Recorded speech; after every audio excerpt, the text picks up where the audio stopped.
l'indécision presque constitutive de notre dernière ère en ce qui concerne la poésie, c'est-à-dire l'essence de la parole. D'une part, aller qu'une voir que personne ne connaît. D'autre part, il y a ce monsieur grandiose dont le nom Omi.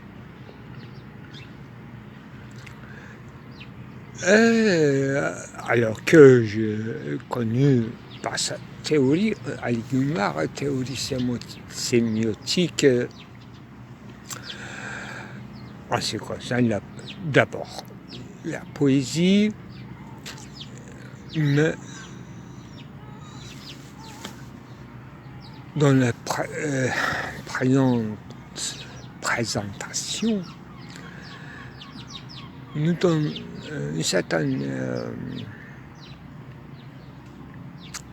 apparence d'être embouché dans l'une branche le plus solide de la dialectique, disons. Alors que Ismet Ozal, l'autre versant, que je connais d'abord avec ses écrits, de parler dans des temps difficiles, zor zamanda konuşmak,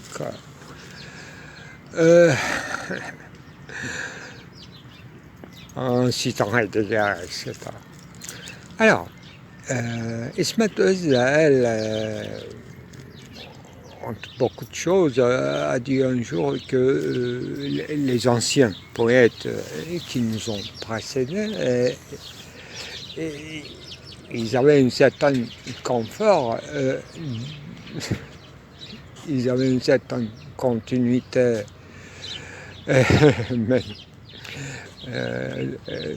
dont Michel Foucault aurait rêvé d'y participer et d'être continuateur. C'est moi qui ajoute effectivement cette partie. Alors que nous les modernes, alors Ismet Ozal, un poète moderne, aura beaucoup de difficultés de trouver le sens du sens, la directionnalité, le sens ultime, toutes les manières qui sont requises. Alors, je n'ai pas lu beaucoup de poèmes d'Ali Gumar, mais j'ai lu l'article très érudit de Binyamin, de l'université d'Ardan,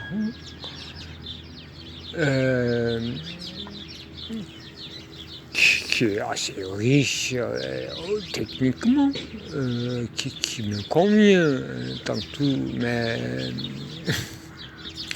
recherche non pas seulement dans le domaine d'intertextualité, métonymisation, médias mursel, mursel, etc. Tous ces déplacements de sens, citationnalité, hétérocitationnalité, autocitationnalité,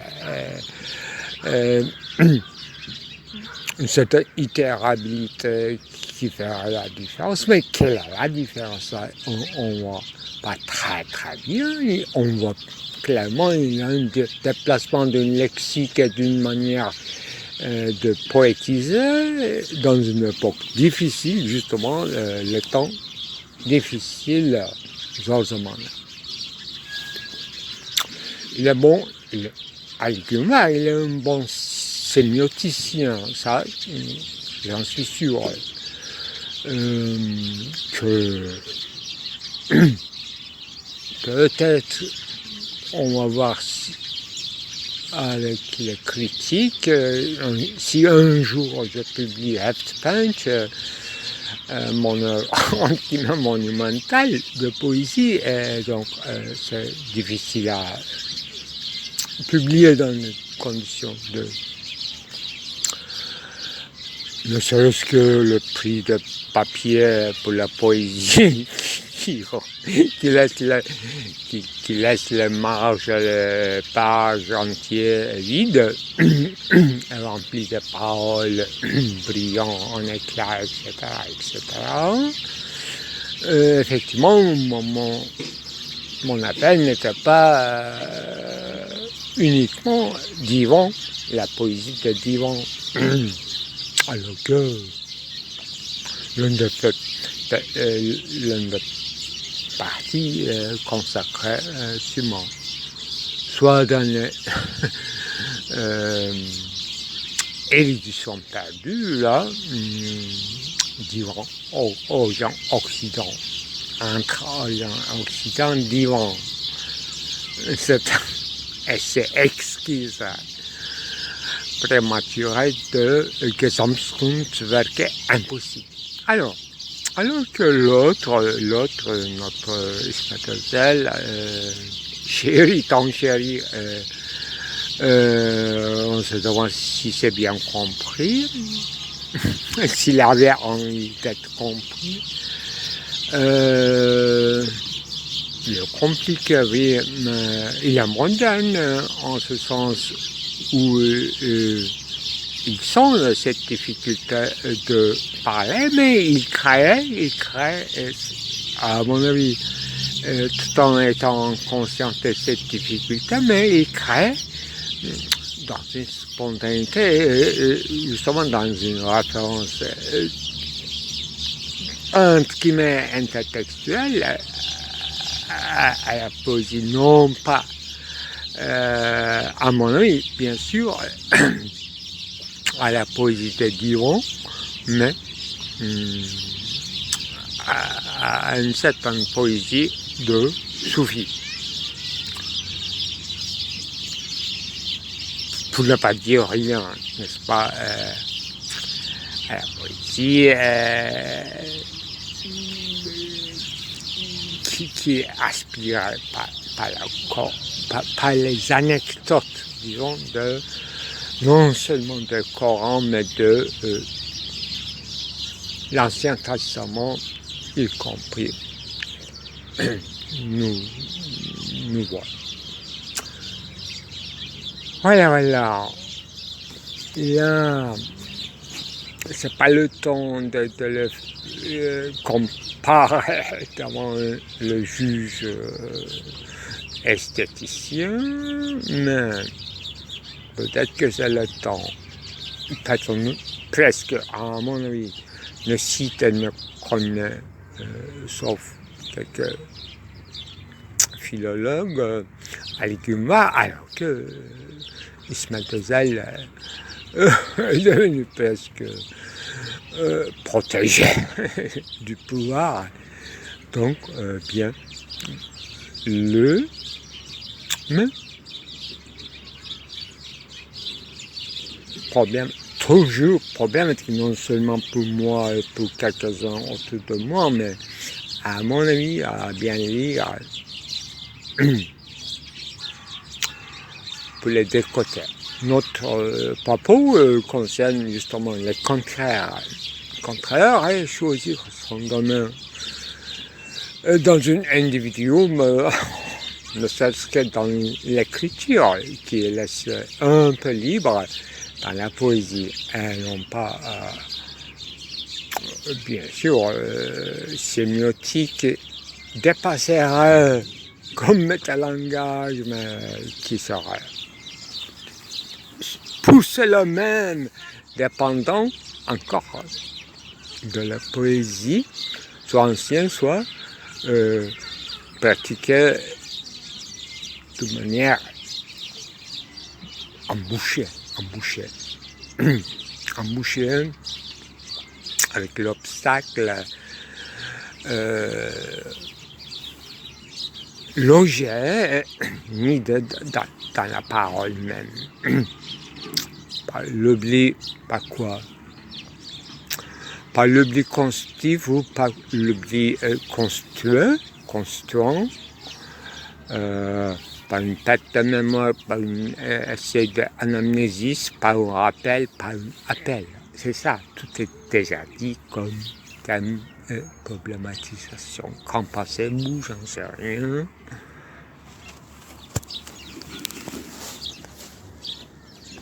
Alors, l'individu qui n'a pas choisi son lieu ni le moment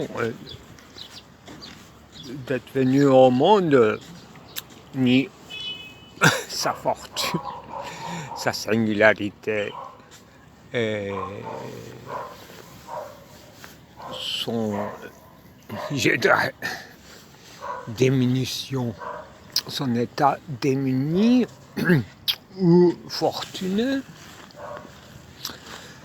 qui est connu depuis beaucoup de temps, dès qu'il y a une dissolution au sens fort du terme de la communauté. Si elle existe véritablement, on a toujours un droit de soupçonner qu'une communauté au sens fort n'a jamais été existée.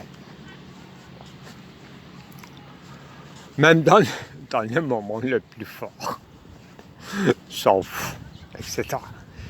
Alors, revenons à des choses sérieuses. Roland Barthes, avec quelques autres, avait déclaré, comme Foucault, déclarait la fin de l'homme après Nietzsche, mais plutôt c'est la fin de l'auteur, donc ça connote l'individualité. L'auteur, ne serait-ce que l'écrivain, peintre, n'est-ce pas, cinéaste, une chouchou de la civilisation occidentale, et qui est bien sûr partout là où il y a l'écriture, la production, bien qu'il y ait des différences des signataires, c'est-à-dire signé par son propre nom ou par un pseudonyme ou une apostrophe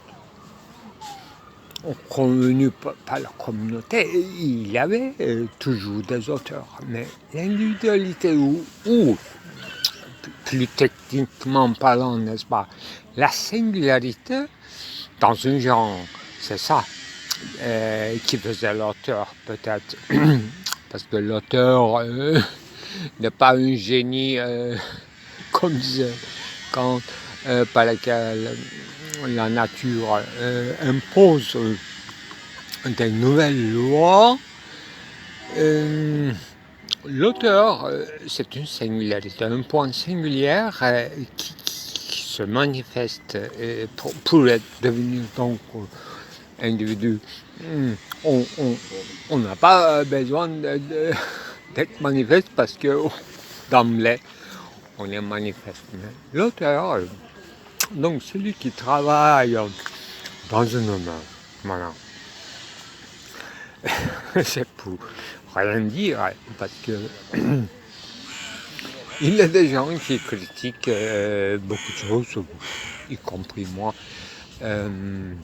mais tout en eux-mêmes restant dans une réitérabilité reproductible, surtout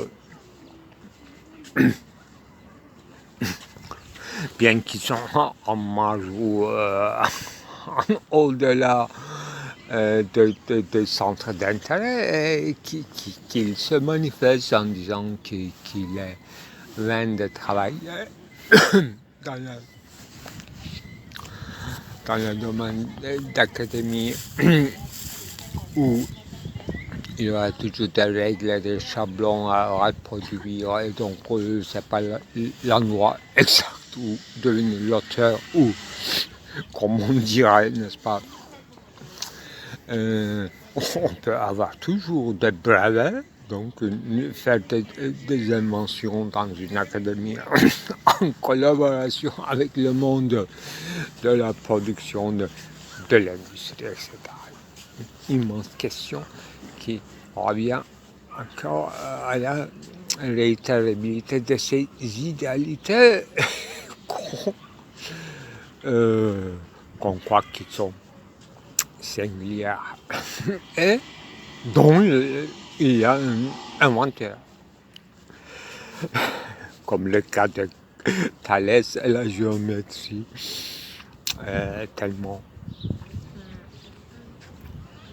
quoi, volatilisé, je dirais, d'abord par Roussel, et puis par son essai exorbitant de Derrida sur la logique de la géométrie, etc.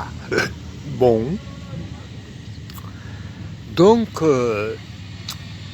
il faut d'emblée conclure que l'auteur est toujours en souffrance, en affliction, dans les soucis de création ou je ne sais quoi. Moi j'ai choisi au moins un chemin de retraite qui s'appellerait la peinture. En quelque sorte, je suis dans la tracée de la trace et dans le trait du trait. De cette façon, je m'expérimente dans le trait, dans l'auteur, dans la chose auteur. Au lieu de me vanter, de me protéger contre tous les vols des droits de l'auteur, j'avais déjà fait une déclaration des droits d'auteur qui est assez problématique.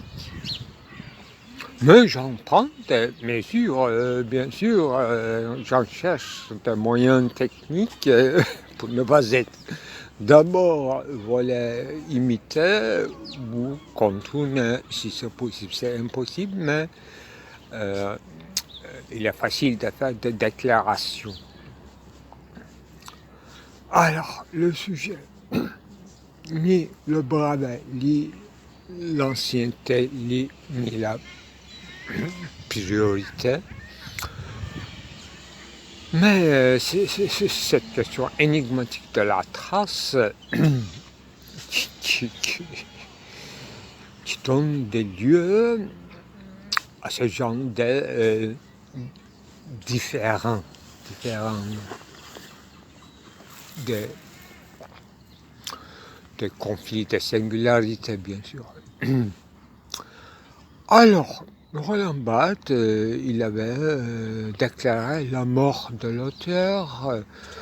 Qu'est-ce qu'il voulait dire? C'est la naissance de l'écriture qui ne sera plus dépendante de l'auteur, d'une volonté.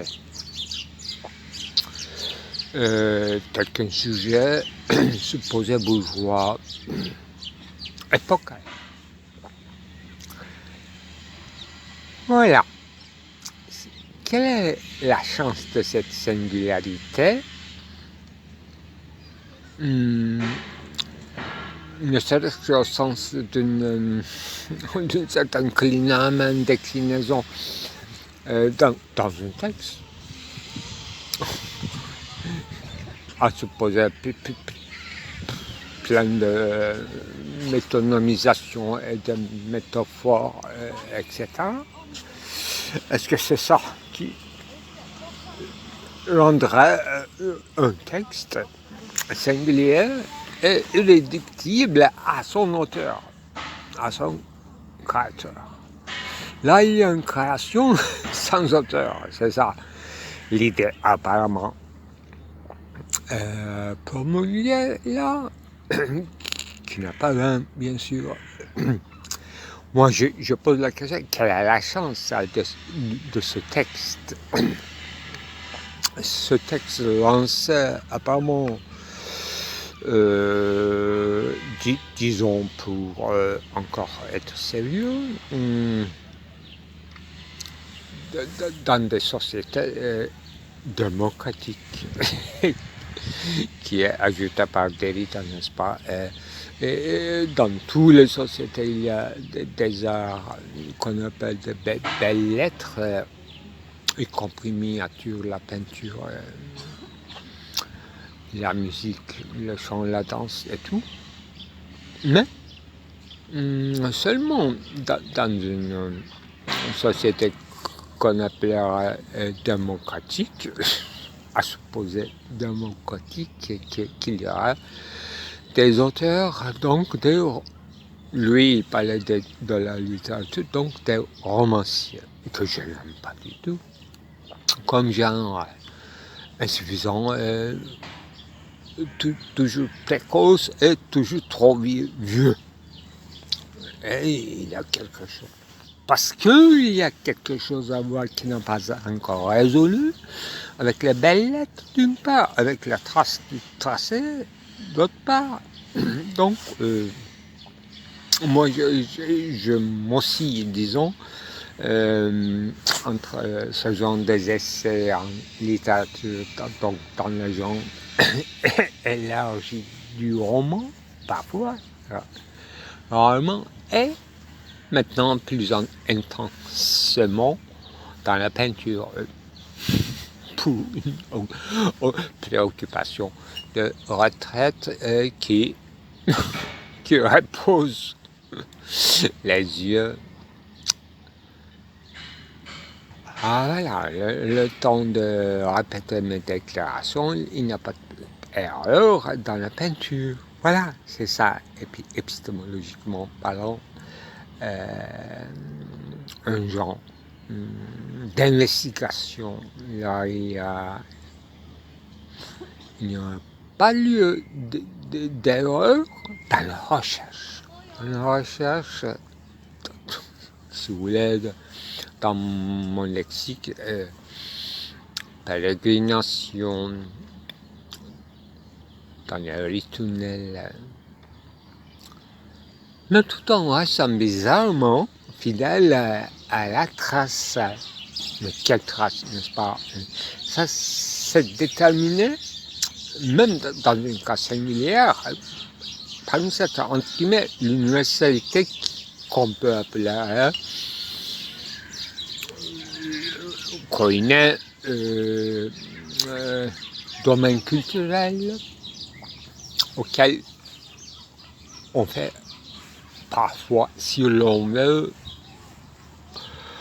volontairement ou involontairement, la référentialité, intertextualité, serait un texte dont l'auteur, tout en existant mais en retrait, donnerait une naissance, une chance de vie, une chance à vie au texte, l'écriture, y compris la peinture, telle que je pratique. Voilà à peu près ce qui m'intéressait, mais le côté scientifique des choses aussi, sans tomber dans le ridicule, on peut en parler des nouveautés dans non pas télétechnologie, mais dans l'électricité, électronicité, énergie, usage de ressources renouvelables, en ce qui concerne l'énergie solaire, etc., pour la construction de bâtiments. Voilà, ça concerne aussi la technicité technique de ce genre de segmentarisation entre les domaines d'ingénierie, des métiers pratiques, et la question d'académie. Si on pouvait faire l'abstraction de toutes les disons, emphasis des états psychologiques, de de concurrence et de jalousie et des envies qui fait partie quand même de la nature de l'homme, mais qui n'a pas déterminant en ce qui concerne quand même. Voilà.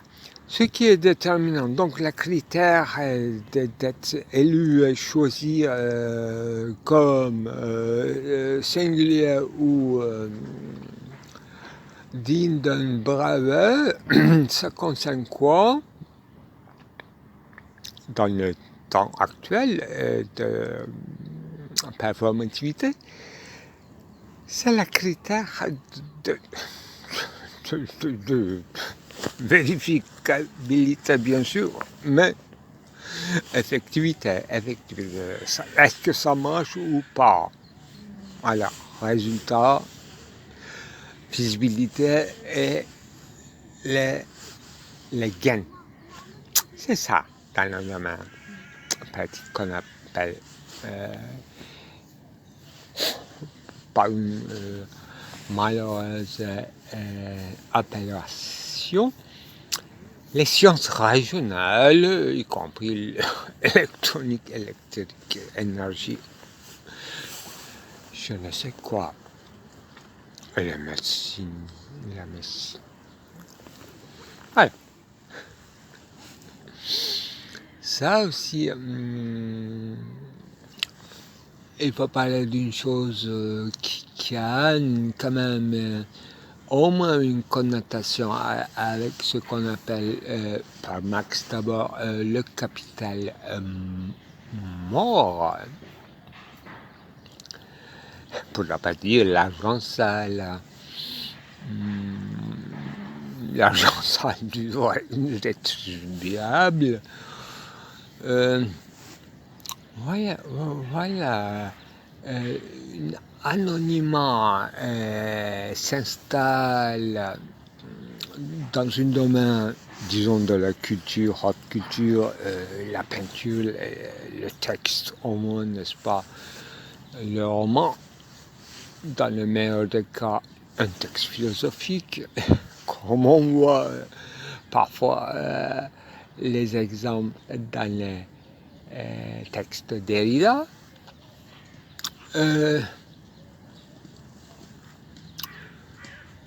Cette indécidabilité qui est en cours, qui ménage, disons, le texte à l'intérieur, voyez, pour en exhiber finalement les enjeux, conclure sans conclure, c'est ça aussi. Une certaine épiphanie de ce qu'on appelle anonymat, pourquoi pas anciennement, idéal, tel qu'elle se manifeste dans cette époque. Et ajoutons là que Derrida, un peu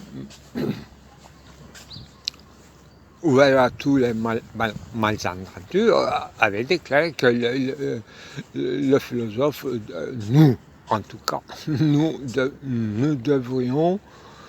ne sommes que des exemples. Non pas que nous devions être exemples, c'est ouvert à tous les malentendus et très conscient finalement. On ne peut en donner qu'un exemple inadéquat. C'est ça. Un texte singulier, philosophique, une peinture, un dessin, pourquoi pas une chanson. Là, si on s'exprime ainsi, on ne peut espérer au plus que n'être qu'un exemple, c'est revenir à Kant, au sens, à l'idée au sens kantien. C'est ça que je voulais aussi souligner, qui est une impasse. Mais là, dernièrement, dans mon film, je disais que dans la civilisation, on a gardé le pire côté des choses. Pourquoi pas le meilleur côté et comment le distinguer? Je constate une certaine répétition, d'une certaine éternel retour, pourquoi pas du mal, pourquoi pas du bien, mais ce sont des approximations encore peut-être caricaturales et notre faiblesse de penser à travers encore les dichotomies, mais j'ai tant discouru sur la variation eidétique, bien sûr, en me référant d'abord à Husserl, ensuite à Merleau-Ponty, mais dans cette répétition-là, est-ce qu'il y a véritablement des variations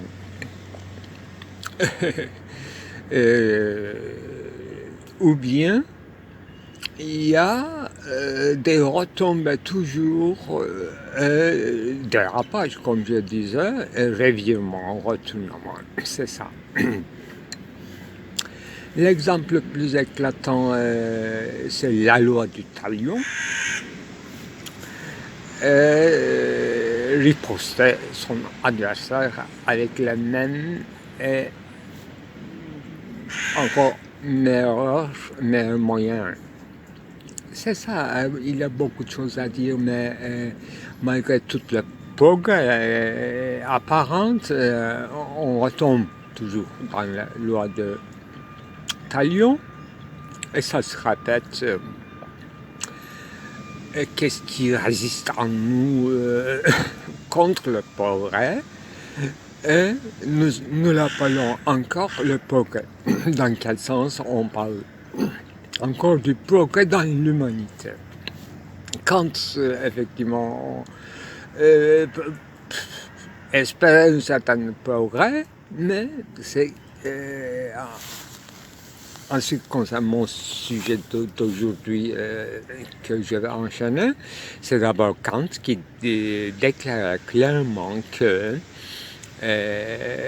réussite de l'entendement humain dans quelques époques que ce soit,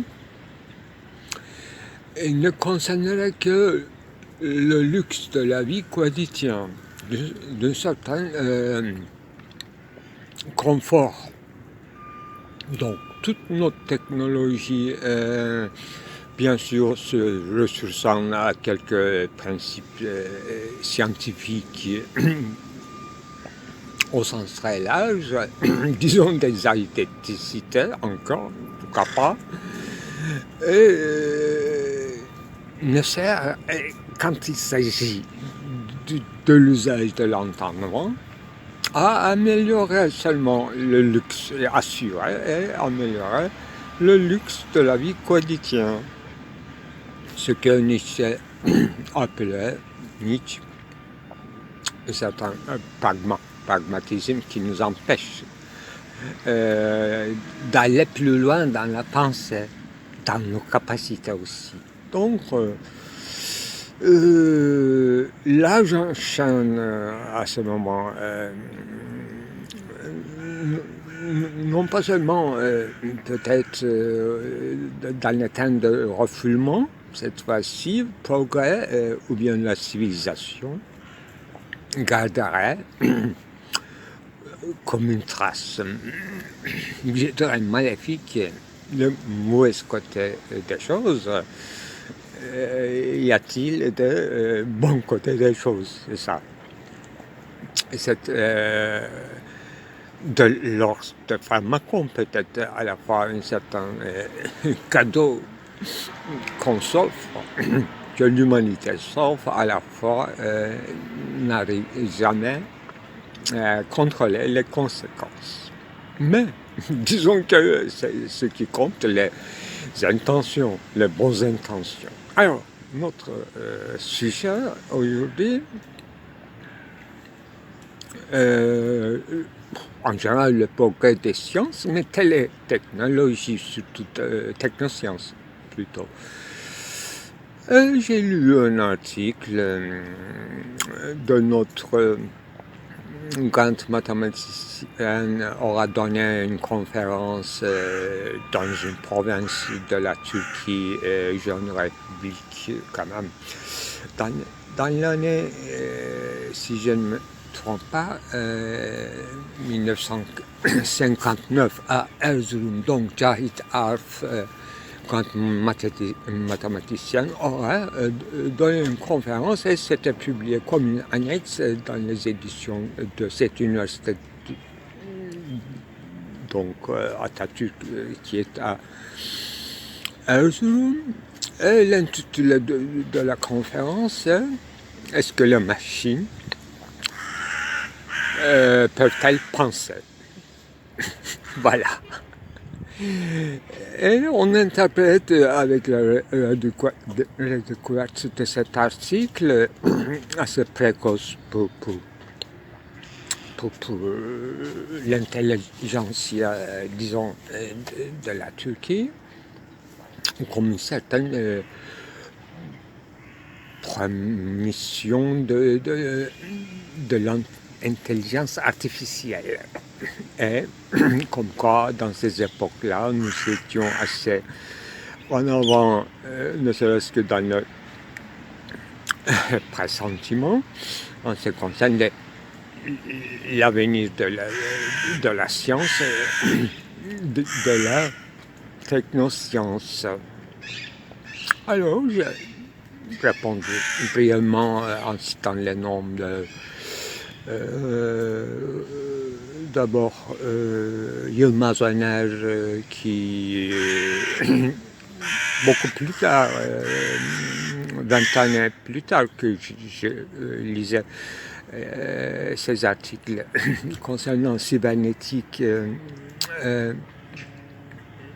une certaine science qui s'intéresserait et développerait nos rapports à la machine, une certaine interactivité entre la machine et l'homme, etc. J'en passe. Mais je connais la suite de l'histoire, c'est-à-dire moi j'étais assez passionné en étant adolescent à ce genre d'articles et j'avais plein d'espoir dans l'avenir de la science. Et cybernétique était mon sujet passionné. Alors que Cahit Arf en parle réduction de toute, disons, procédé à un 0 et à un 1 dans le décisionnisme, disons, algorithmique de prise de position, justement, des automates.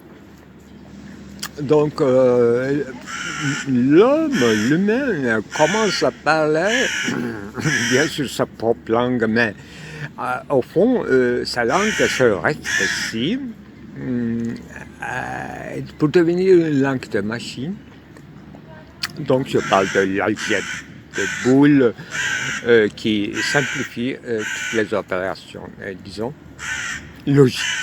Voilà. Grande réussite de notre logique formelle finira dans cet immense je dirais, accident de l'histoire. Accident. Comme accident d'autoroute. Donc, notre science tant chérie va devenir une science technique annexant la logique formelle et réduction de tout langage pour maîtriser le monde de communication, ensuite tous les esprits, toutes les décisions, prises de décision à une simple item qu'on peut rajouter en langue philosophique, être ou non être. Voilà notre lobe parménidien de la philosophie qui revient à force de quoi? À force d'être clair et distinct et compréhensible d'abord par la machine. Alors j'ai ajouté l'autre nom aussi de quand historien de sciences d'origine turque, mais qui a développé sa science, je crois, en Allemagne, Fuad Sezgin. C'est à travers lui que j'avais appris sûrement encore dans la revue de sciences et techniques de Tubitak dans les années 70. Que déjà au XIIIe siècle, dans le palais d'Artuklu, il y avait un grand scientifique qui est à la fois peintre, mécanicien, mathématicien, physicien. Voilà, un homme de renaissance islamique qui s'appelle Ebouliz.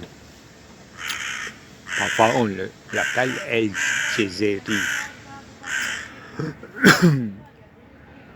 Le lieu de son origine, donc, ce sera Jezeri. Alors, là, il y a des siècles, les automates se faisaient. Il y a différents usages des automates et non pas toujours pour obéir à un principe d'économie. Bien sûr, c'est irréductible, une machine, ça automatisée, ferait les choses communes. Disons, animal kinétique d'elle-même, avec une simple programmation de l'ordre de dispositifs techniques, etc. Donc, si on parle de réussite de ce genre-là,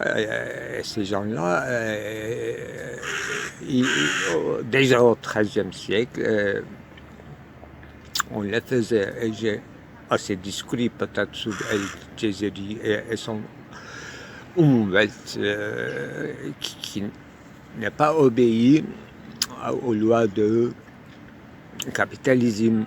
Donc c'était encore machine, était encore les automates de El-Jezeri étaient encore de l'ordre de encore un confort de la vie quotidienne, mais un certain plaisir du sens et une certaine esthétique et qui n'entre pas aujourd'hui dans le domaine peut-être des technosciences. Ça rentre effectivement.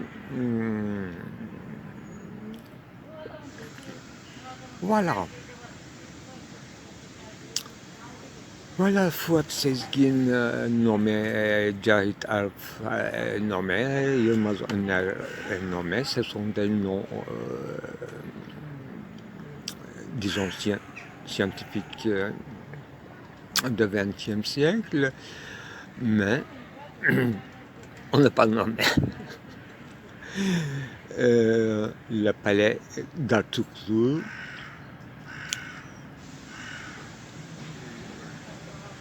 Voilà. Ni l'autre. Un chat qui est tombé.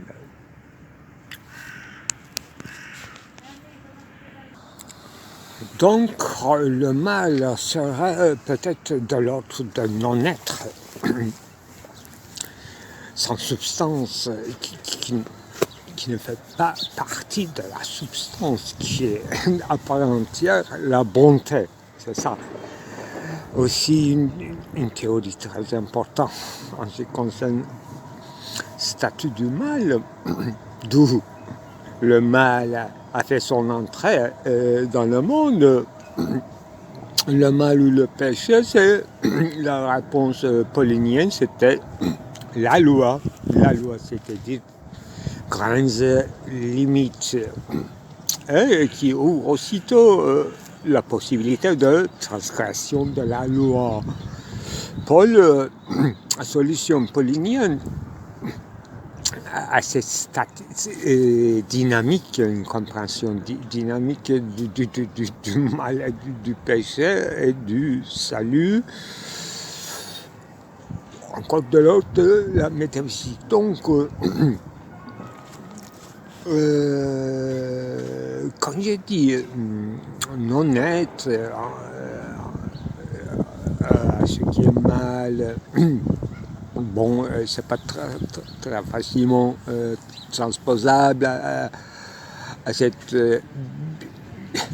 algèbre binaire d'être et non-être. Ici, tout est neutralisé. Il n'y a qu'une oscillation vague, une certaine traduction des opérations plus compliquées à ces morceaux indivisibles, soi-disant, avec tous ces variantes et bémols, je dirais, pour s'enchaîner à une certaine variation d'éthique qui serait déjà en cours dans la musique au sens très large. Alors, Clara distingue cette étude a fait un virage dans la conduite des cultures et des civilisations apparemment. Cette non pas instinct mais exigence de netteté qui caractérise effectivement l'Occident tel que nous connaissons depuis au moins Descartes. Alors que technicité, technosciences, depuis toujours, était de l'ordre de certains principes d'économie, mais cette économie n'était pas telle que nous comprenons aujourd'hui. Nous faisons semblant peut-être comprendre l'économie d'aujourd'hui, mais tel qu'on nous présente les préceptes basés sur le profit et le gain, avec le moins d'efforts. Ça, c'est ce qu'on appelle le principe d'économie qui dirige aussi dans son essence toute l'automate, alors que dans ce que je vois dans les œuvres en léminure de El Jazari, il s'agit plutôt d'une certaine économie libidinale. Donc, vous voyez, une autre existe, une autre séjour, une autre habitus qui n'a pas focalisé sur le gain. Ça, c'est une importante, disons, bifurcation de l'histoire, l'oubli rapidement. En ce qui concerne alors le rôle de l'exis, cette fois-ci, de grandes, de limites, une barrière, un barrage, une intensification pour empêcher les débordements et qui donne lieu à des revirements et des sursauts, renversements. Et les guerres ne sont plus locales mais globales. On les a vues dans toutes ces couleurs. Alors, si on retourne, s'il y a une différence, une coupure dans l'évolution des technosciences, c'est difficile à réparer, sauf le usage, car les automates existant depuis, je dirais depuis toujours, à partir de tout totémisme, animisme qui est devenu réel, de l'autre de gadgets, justement, qui faisant partie du luxe de la vie quotidienne, du confort, du secteur. Voilà. Quand on dit luxe, luxuriance, etc. Et que j'exemplifie du côté du palais d'Artourou, etc. Et y a-t-il une différence avec les automates d'aujourd'hui? Les automates, un passage d'analogue au digital, il n'y a pas une coupure radicale, apparemment, ni du passage du mécanique à d'autres procédés qui sont de l'autre plus organistes, disons,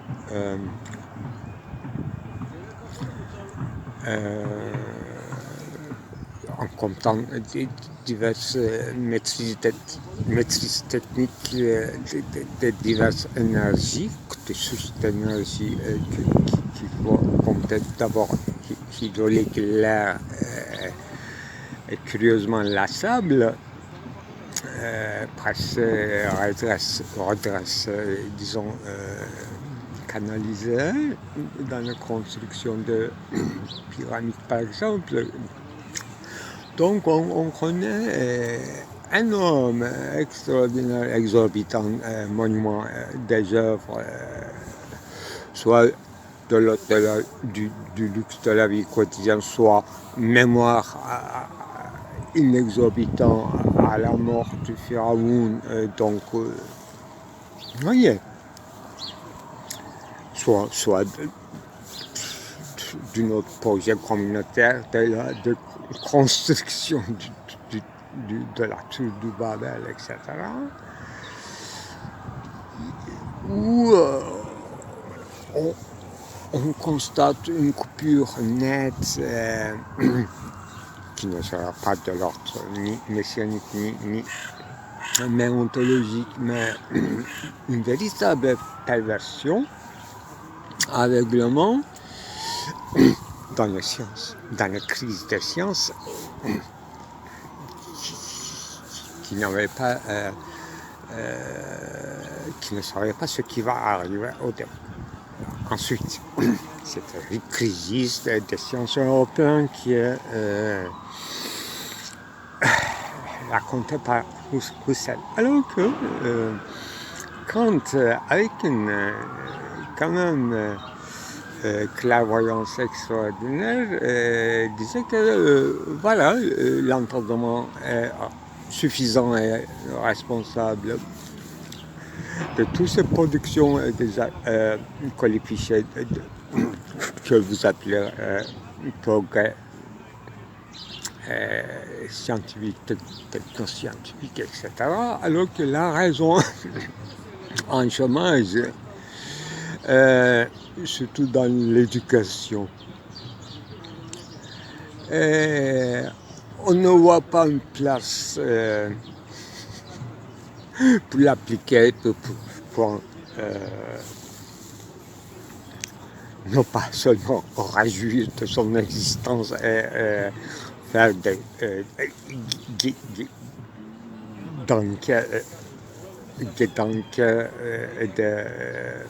louanges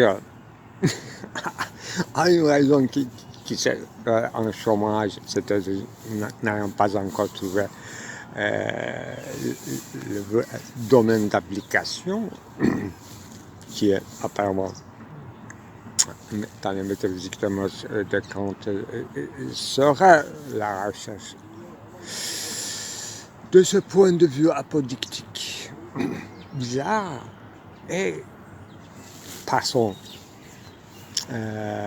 disons, parabole,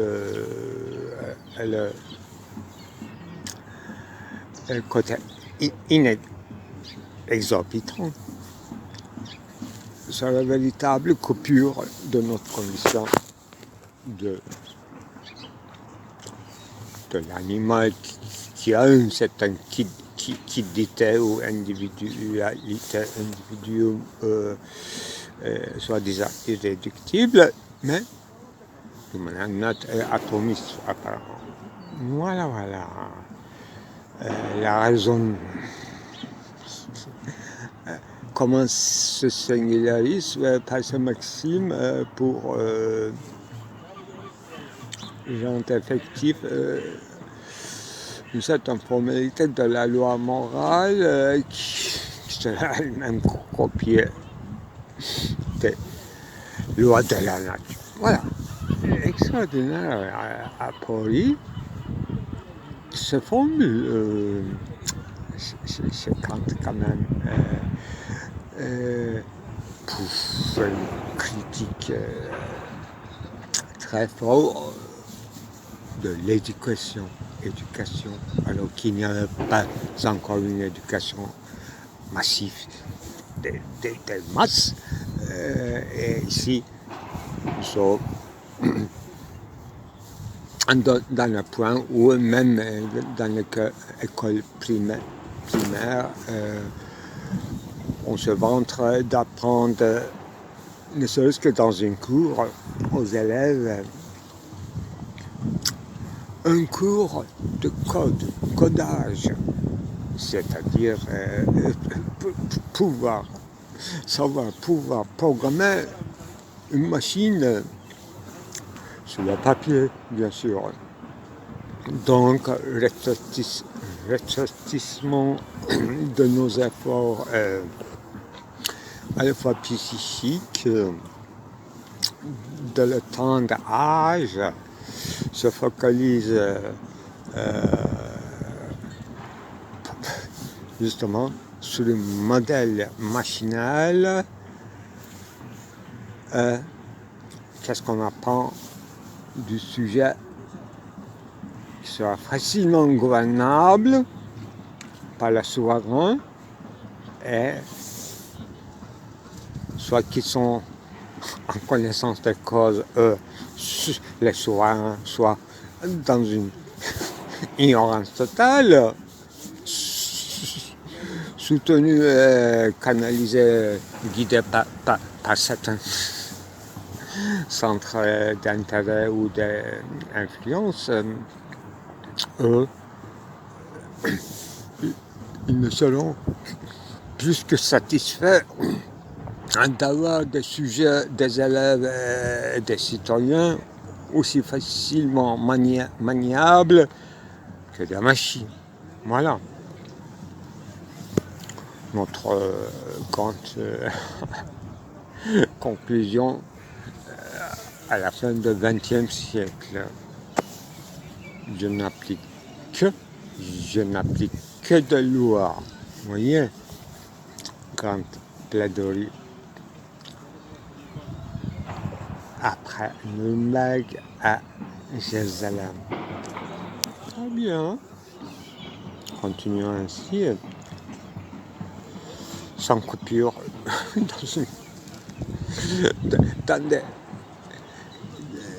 non pas dans des dépassements, mais des véritables impassements, je dirais, dans des impasses, dans des bouchées, des trous et des trous, dans une histoire oblitérée de tous les côtés. Nous faisons dire qu'il n'y a rien de nouveau sous le soleil que de poussière. C'est ça la plainte. Plainte incantatoire qui quand même aura donné lieu à un esprit critique encore plus fort qu'un prétendu passage du mythe au logos. Voyez, notre état des choses que nous visions. Ah mais je me souviens quand même que je fais un certain adage à un arbre. Justement, j'y racontais dans ce film ma prime jeunesse et mes intérêts en ce qui concerne cybernétique, interactivité machine-humaine. Mais c'est pas le sujet, c'est que je disais là que j'avais à cette époque plein d'espoir alors que tout est échoué. Et tout triomphalisme en ce qui concerne les réussites soi-disant des sciences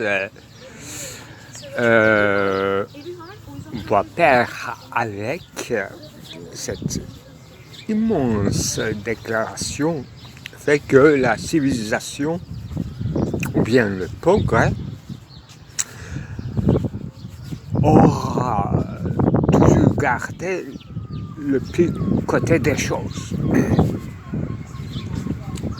Disons, n'est-ce pas, comme j'ai assez discouru sur le sujet, le côté formel est vidé du sens, vidé du contenu, vidé de tout intérêt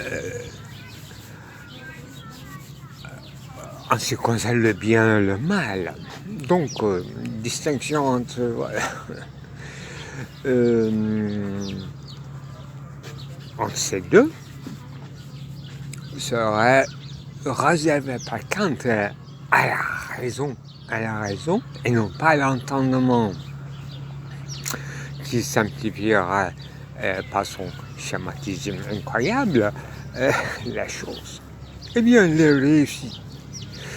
réussites, les acquis,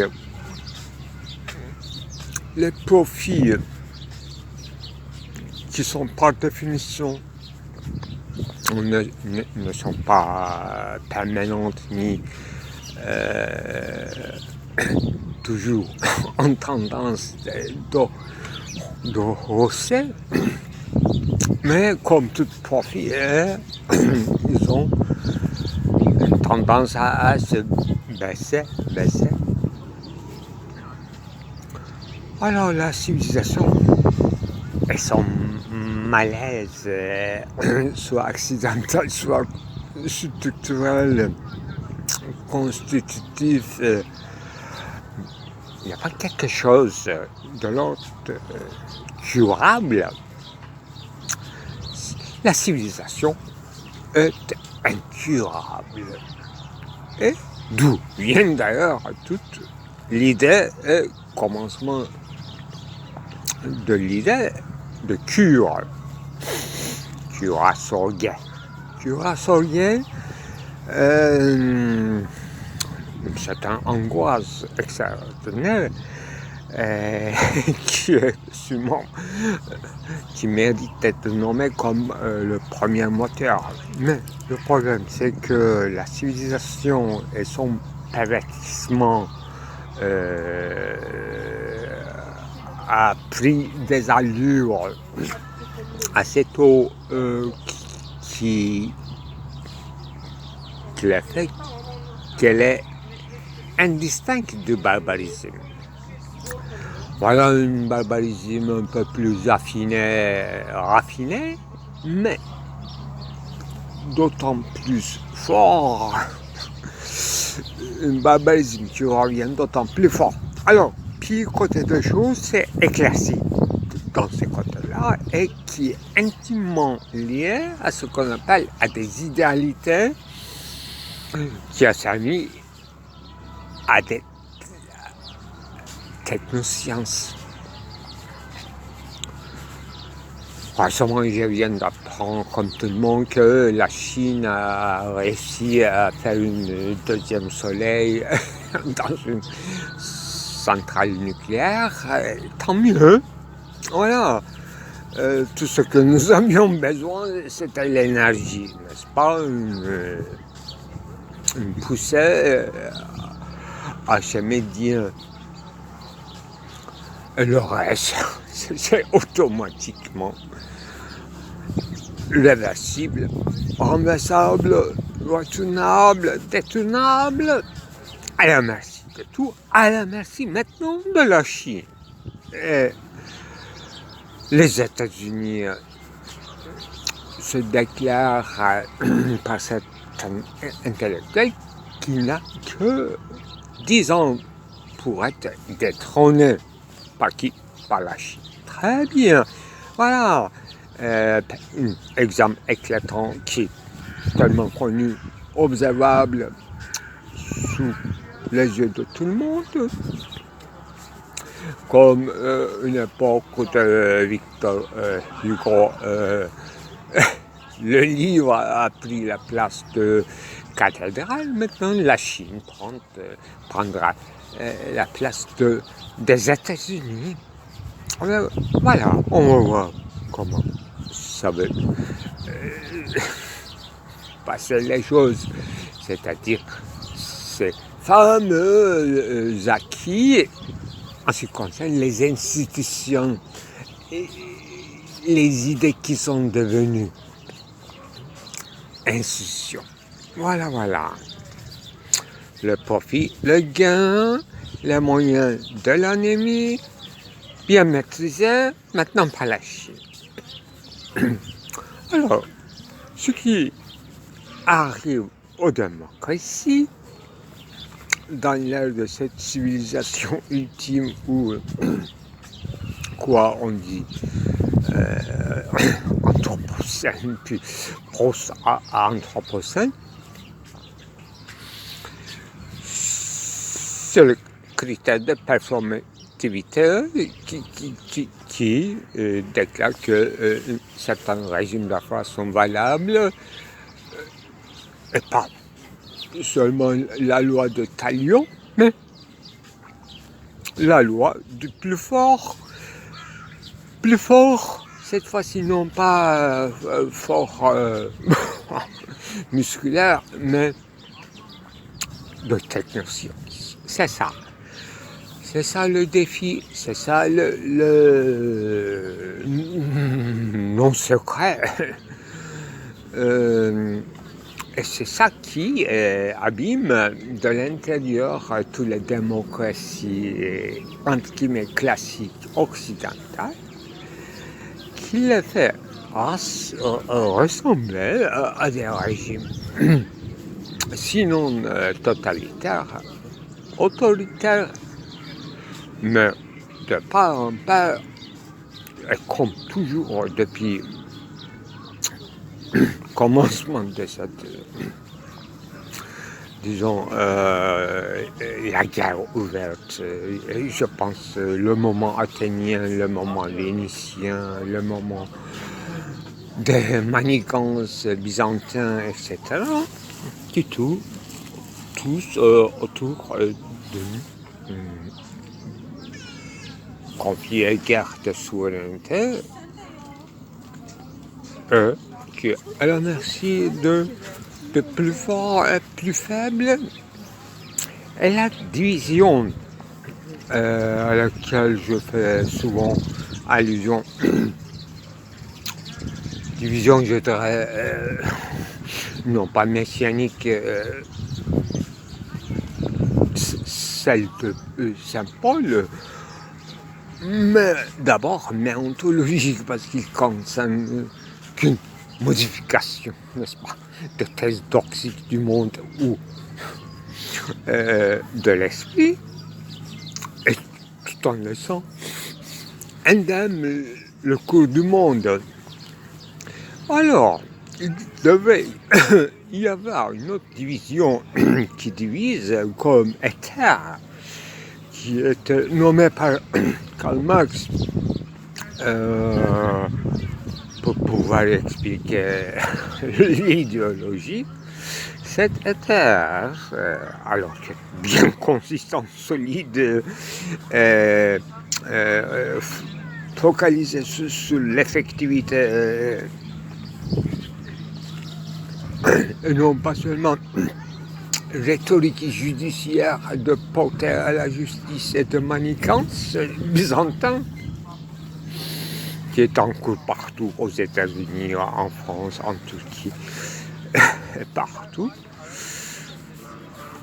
à l'intérieur d'un pays, je veux dire, dans un moment dissimulé de guerre civile finalement. Le guerre de classe, oui, bien sûr, lutte de classe bien endouillée. Alors, voilà l'état dans lequel n'importe quel critique intellectuel, de loin un philosophe, doit prendre la parole sur cette nappe de souvenirs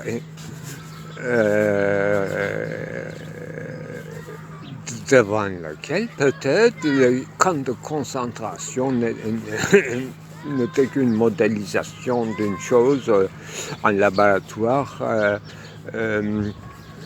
très mal fini comme expérience, mais qui nous apprend beaucoup de choses, peut-être sur cette division diabolique, satanique, qui briserait à la fois le cours du monde, de l'histoire, mais aussi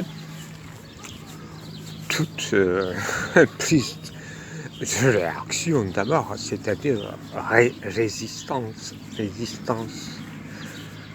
et ouvrirait peut-être, pourquoi pas, une voie inextricable de résistance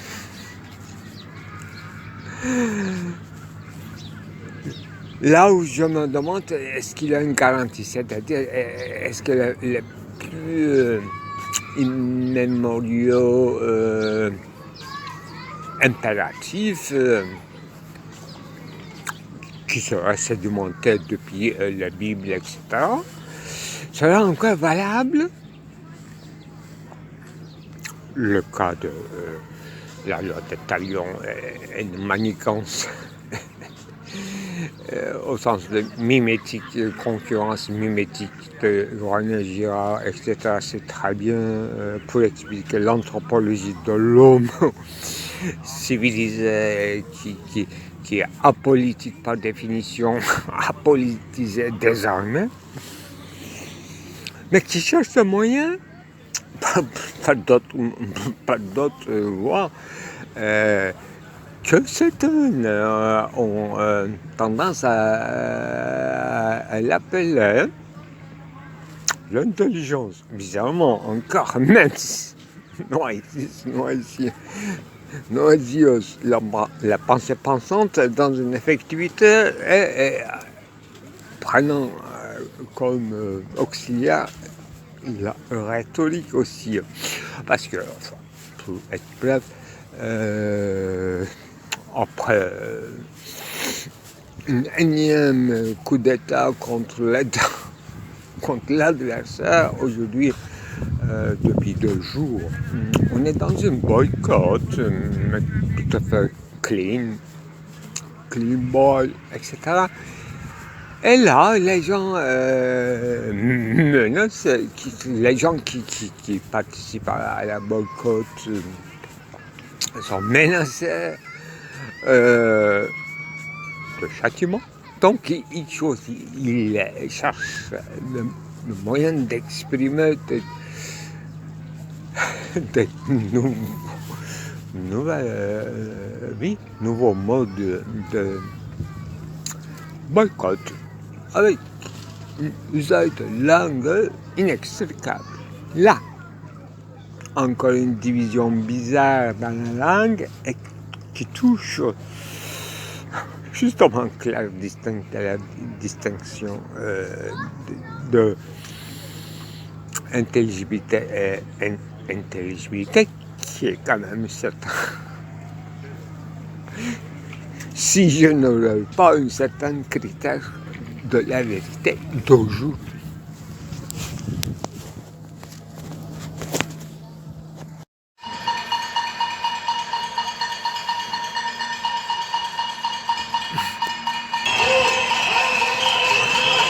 Voilà